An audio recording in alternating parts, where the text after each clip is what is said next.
All right, guys. A fight week in Boston without you guys on the card. I mean, is it kind of bittersweet or? It's starting to settle in. Yeah, it sucks. Yeah, it's obviously not what we wanted. Obviously, it's cool to be here. It's cool to get the feel, but it's just like you said, bittersweet because we're not making that walk come Saturday. And I guess for Calvin first, you kind of maybe had an idea that you weren't going to be on this card because of your injury. So was it a bummer? You wait a few years and then it kind of like finally comes out and you're dealing with what you're dealing with? Exactly. I was trying to trick myself in thinking that there was a chance just to kind of jumpstart things for myself because eventually I'll be getting back sooner than later. So just holding on to the idea that maybe there's a chance I would be on the card, and that's kind of kept me motivated along with getting ready with Rob for his fight. So wheels are moving on my end, just a little too soon for me.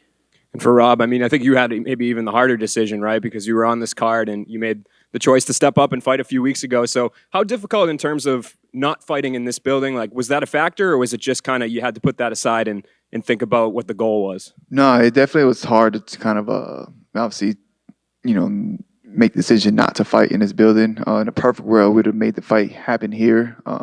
But obviously they needed a main event, so we couldn't. And then obviously coming off a loss is even worse. It's kind of like I lost my fight in the Garden, and I went out there and I lost. So it's one of those like I feel like I want to go to the gym right now instead of being here. But it's one of those like you just kind of enjoy it too. It's always cool to be out here around the UFC, around you guys, around the energy, around the hotel, and just feeling it. And it was definitely tough not to make the decision not to fight in Boston. And I know you had an Instagram post kind of brief after the loss, but we haven't really got to hear from you kind of what you think went wrong, I guess your assessment of the fight and kind of where things stand now. Yeah, man, it was like almost I forgot how to wrestle, it was annoying. It was, it was one of those, like, I don't want to say I was expecting to strike a little bit more. Obviously it didn't go that way. And, hats off to him. He played it smart. It's just one of those things that I just got to get to the room, get back to wrestling. And so I felt better in fights before. This one, just triggers weren't there. Like it just wasn't coming off. And then you add in 5 rounds, and then it's crazy how 5 rounds feel like it goes by so quick when you're losing. So it's like it's just annoying. It's one of those things that like I had a huge opportunity, and in a perfect world, I would have been here on a W, looking to get that title shot, but it didn't work out. And obviously grateful for the opportunity. It just kind of felt like I fumbled it, Calvin, over here, how you guys doing? So when your injury first started, it seemed like the early projections was maybe early next year, but it seems like things are moving a little bit quicker. I even saw that you took a trip out to Colombia. Can you talk about where the recovery process is now, and do you think you'll be able to get back in there this year? It's definitely a possibility. I'm feeling great.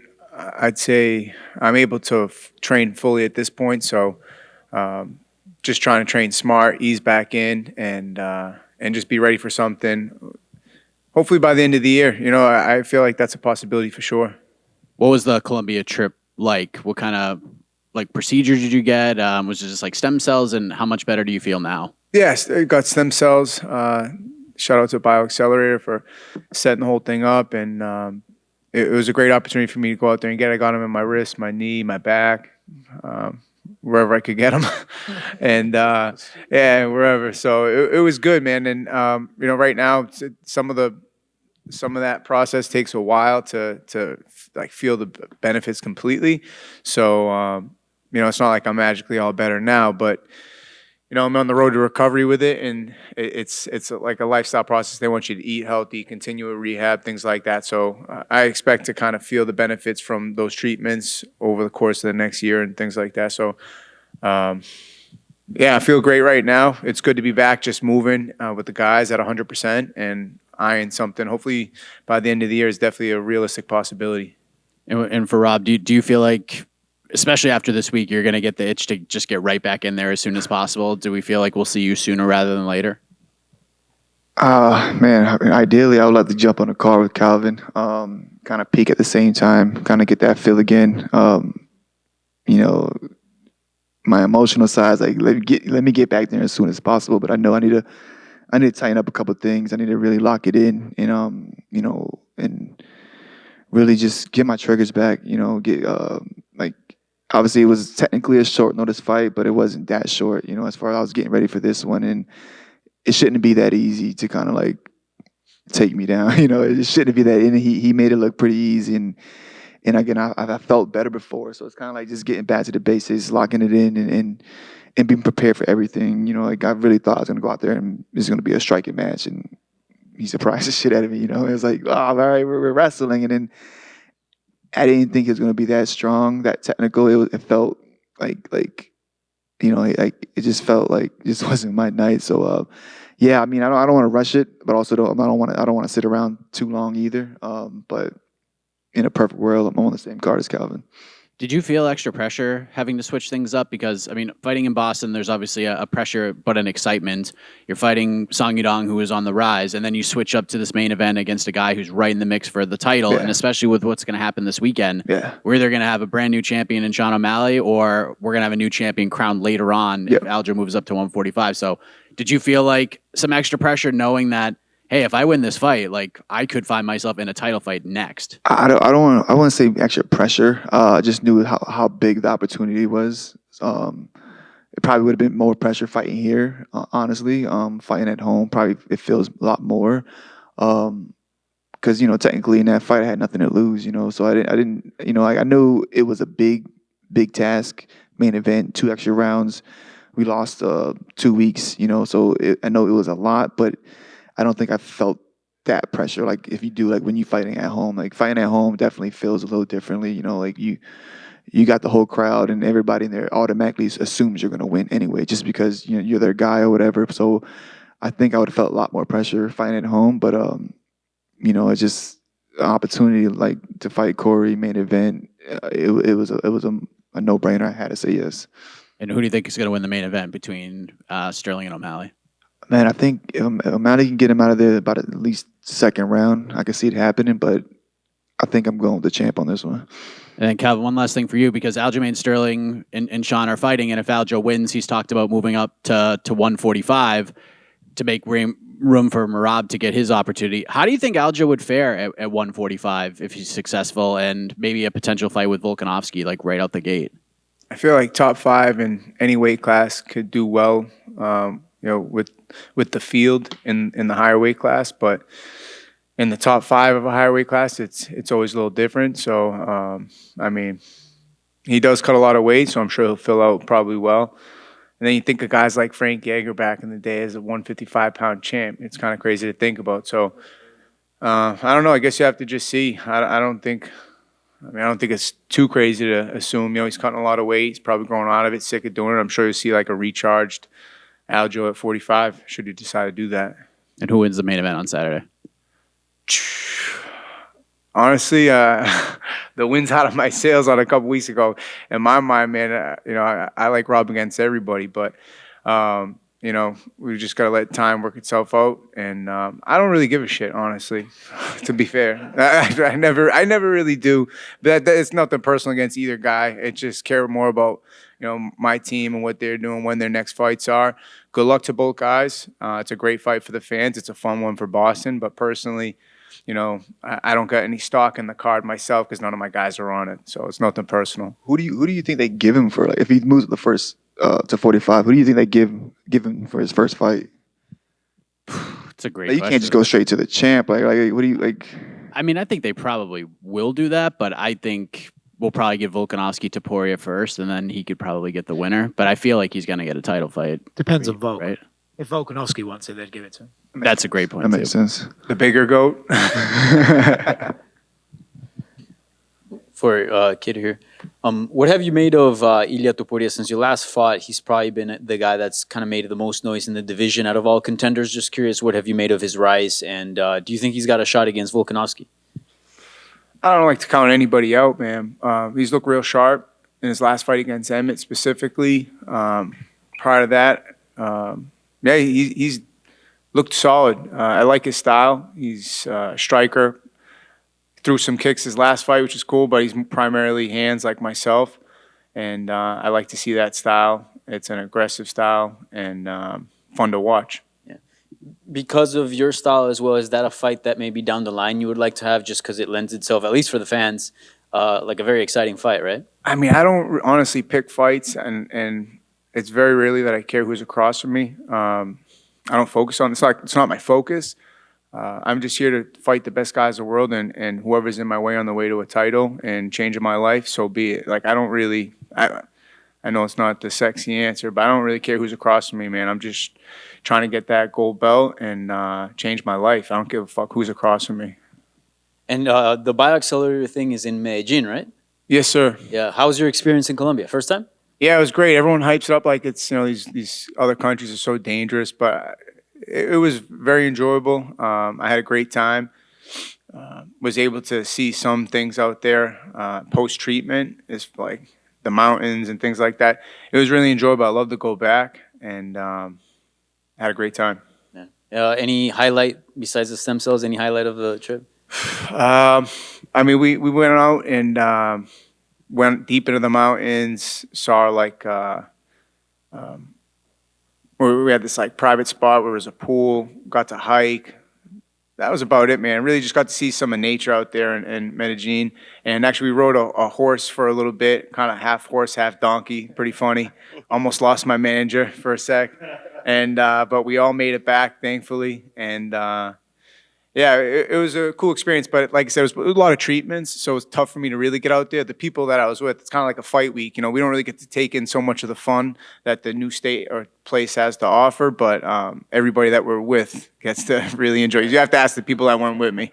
All right, we'll do. And for Rob, do you almost wish that Aljamain Sterling leaves the division just because it'll create chaos, shake up, right? Like more opportunities. I mean, automatically you would need two guys to fight for the belt, right? Do you see that? Do you almost wish that he does move on to 145 just so, things Yeah, I shake up a mean, bit? yeah, I mean, I think it helps out like him. Obviously, the situation with him and Marab makes it a lot easier, a lot smoother. But like also he's breaking records. He's doing things at 35. I don't know how tough the cut is for him, but if it's in his mind already, and he's talking about before this fight, I gotta automatically assume like he's feeling that cut, and he really almost needs to move up to 45. And he seems like a smart dude, so it's like, like, and then again, like, I'm pretty sure obviously he doesn't want to fight his teammates, so it helps him out as well. So it's like it's almost a good thing. So yeah, I would say it'd be pretty cool to see him move up and kind of clear out the division. Lastly, you guys, like your team is pretty tight. You guys are really good friends. Do you almost understand what Marab and Sterling are going through? I know probably you guys haven't gone through a similar situation, but sometimes they get hate like, hey man, I mean you should fight, right? It's a title. But do you understand like where they're coming from in not wanting to fight each other? Yeah, no, I respect it. I get it. Like it's hard to like fully punch one of your teammates, brothers in the face when you're sparring. So imagine really like actually trying to put him out or submit him or whatnot. So it's I get it. Yeah, and then again, I don't think the money's going to be enough to try to like fight a Calvin or a Tom or something like that. So I fully understand it. Yeah, definitely understand it. A lot of people don't know, but Rob was a 45er on the local scene before he made it to UFC. I was also a 45er. He ran from this No fight. surprise he ducked me. I went to He ran 35 from in it, the man. UFC. He ran, man. Rob, over here. Oh, sorry. You got eyes on Pedro versus Cheeto at all as like a next potential opponent to avenge one of those losses? 100%. Yeah, man. I'm down for any rematch, especially if I lost. But there could be a big fight for me after this. Most likely a winner of one of these fights. But like, I could see myself getting in there with obviously a Cheeto. I personally probably Cheeto more. That I took a beating on that one. Munoz kind of choked me real fast, so it's kind of like that they didn't hurt as much. But yeah, I can see it happening.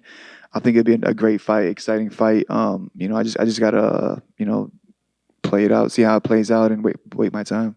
And then Calvin, you're kind of in a weird spot, right? Because one, you're coming back from an injury, but you had a huge dominant win and then a controversial split loss and then a freak injury loss. So like, where do you view your stock right now? Like, do you think you lost any stock in the rankings at all, or are you going to be right where you left off? Yeah, more shit I don't care about, right? But it is a weird situation, right? I'm coming off like I feel like 0-2 when really I feel like I'm 3-0. So I feel like it's a dangerous mindset for me to come back. And I always appreciate the mentality after a loss and the position I'm in with my back against the wall. I always perform at my best. So I appreciate that opportunity, but definitely a little frustrating the way it works out. Definitely pay wise, right? That sucks. But definitely got a lot to prove to myself more than anybody when I come back that those two were some bullshit, and I have the opportunity to go and make things right when I step back in there next. And this one's for both of you. You will care about this question. Connor Matthews making his Dana White Contender Series debut in October. What are your thoughts on him joining the New England Cartel ranks UFC? Man, he looked great in his fight at the Encore. We had last March. He showed out. Dana comes into town, he steps in, and he watches your fight, and you either show up or you show out. And he showed out, man. Main event, came out with a scally cap on, true Boston style, and came out and put a dominant performance on. Beat the #1 fighter in Idaho. Was beating him on the feet, took him down or dropped him, and then submitted him. Really impressive. I thought he did a great job under the pressure, and well deserving of the next opportunity to Contender Series, and we're rooting for him. But yeah, he's definitely got that dog in him, and you saw that in his last contender fight. And hopefully, second time's a charm. He goes out and does his thing. Over here. Calvin, first of all, I wish you a quick recovery, and we wish to see you back in the octagon ASAP. I'm sure everybody feels the same way. And for you, Rob, you fought both Pedro and Cheeto. So can I get your opinion on how do you think the fight is going to develop this Saturday, and who do you see winning and why? So Pedro's I'm expecting a lot of calf kicks, straight punches. He'll mix it in a little bit. Obviously Cheeto's going to be switching. He usually starts off pretty slow. I don't know if he fixed that or not, but I think he's going to absorb a lot of shots to kind of download and read Pedro for the first round, and then I think the second round is going to be probably the most exciting round. We got the reach advantage from Cheeto. Munoz, I gotta assume, has the grappling advantage, but he's doesn't use it. Often. He doesn't necessarily take people down and try to grind it out. Yeah, this is a fun fight. This is an exciting fight. It's one of those 50-50 kind of fights too. I believe they're both tough. They're both veterans. They've been around. They fought everybody. If I had a pick, man, I think Pedro might squeak this one out. I believe Pedro might squeak this one out, but it's tough, man. It's one of those fights that it's a pick 'em for me. Thank you. Just a few predictions for some upcoming fights for you both. Israel Adesanya and Sean Strickland. How do you think that's going to go down? I'm rocking with the champ, man. He's too smooth. He's too clean. I actually I was in the back room with him in Miami, and I don't think I've ever met a more confident person. He was he owned that room. The ref came out to him. Remember that story he tells about, hey ref, let me have my moment. I watched that, and it was just it was funny. My fiance was like, bro, he's telling them what to do. He's telling the staff, everybody came in. He came in, he puts his music on, and it's just, which is pretty cool. It kind of helped out too, because he was jamming, and it was just he knew, and I picked against him in that fight too. And I instantly felt bad, and I was like, oh man, because I knew the way the look in his eye, the confidence, the swag, and it was nobody's beating that guy right now. And I quickly switched my opinion right then. I'm like, oh, as I'm walking, and then he's clapping it up for me to walk out too. And I kind of felt bad. I'm like, man, I kind of picked against you, but yeah, no, I don't. If anything, honestly, he almost calmed me down. I felt better at just being around him, feeling that aura. But yeah, no, I don't see Strickland. I think it's gonna be fun, entertaining. He's gonna bring it. I think the pre-fight is probably gonna be the most entertaining part of that whole fight. They're gonna go at it, but I think Izzy does what he wants. Yeah, I'm more excited about the pre-fight press conferences myself. Tough to go against the champ, but Strickland will hopefully keep it fun and exciting fight. But yeah, I'm not big on predictions, man, but it's tough to go against the champ. And just last one, Islam and Charles, too. I want to go with Charles, man. I'm going Charles. I want to go with Charles so bad. Islam's so dominant. You know, he's so good at that one thing, and especially the way he made it. He made it look the last time. But then you look at Charles's, like, obviously history and how he went from here to here, and it's like you don't want to count him out. You know, hopefully he learned a little bit from that Volk fight. You know, but man, he's tough, man. But I'm gonna go with Charles on this one. Yeah, it's tough to go against Charles, man. You know, you can't help but want to root for the guy. I respect the career he's had. Just fought everybody to get to where he's at and earn his opportunities. And my mother loves him. She's always asking me to take pictures when I'm around him. I'm like, I feel like I don't ask anybody for pictures, man. I gotta ask pictures from Charles from my mom, and then I gotta translate it. Like the whole thing's weird. I think she got one though. I got one. Yeah, I did she got one. I did it. Of course, I did it. Yeah, he's inspirational. I love how he shows respect to the corners too. You know, just a great guy. Nothing against Islam. He seems like a nice guy too, but I like a good underdog story.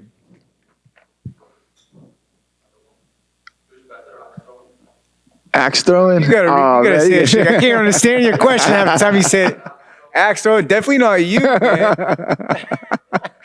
You stuck like Yo. take it easy on you, but Nah, I would say Tyson. I would say Tyson. thanks. Thank you guys.